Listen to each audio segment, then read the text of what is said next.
Ma sei già dentro? Se vieni per guardare a mostra, Certo. si fa qualcos'altro. Guardare la mostra no. Guarda, ma mostra di sorgimento mi interessa. Mi interessa sempre gli altri europei, sono sempre stati interessati. Allora cosa fa dentro? Avevo io costoni, mettiamo indosso.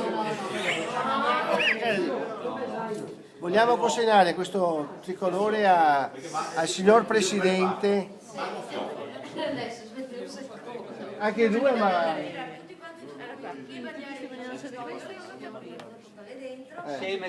Se mettiamo indosso, come vestito. Se mette io mi quei non No, con l'oppia. No, no. Non è proprio sogno. Vedi un secondo. No. Ah, vedi, sono già dentro. Dovete stare non ci fanno entrare, Non ti fanno entrare. perché siamo cattivi, siamo di no global. No. Da quando?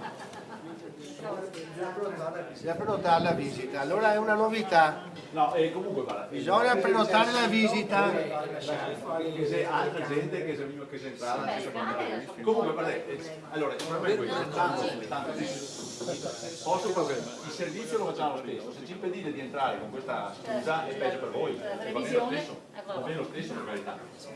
Noi volevamo consegnare il tricolore. Cioè noi sappiamo che c'è gente che è entrata senza prenotare. No, no, c'è scritto, no, c'è scritto per prenotare le visite. C'è scritto obbligatoria la prenotazione. Allora, Sì, ma i nostri sono già dentro, senza aver prenotato, come mai? ma Hai io sono telefonato? uno, lui è uno, Ma quanti siete questo gruppo di persone? uno, io sono uno. Posso entrare? Lei può entrare. Io sono una. Lo stesso? Io sono uno. Da sola. Vale. Se è per quello, mettiamo giù le barriere. Siamo tutti regolari. Una volta non più la casa nostra, è la casa di Giai. Ma potevo tirare via tutto lì, dai, È un'offesa al Veneto questa. È Un'offesa una grossa offesa al Veneto. È un'offesa al simbolo. È un'offesa al Veneto.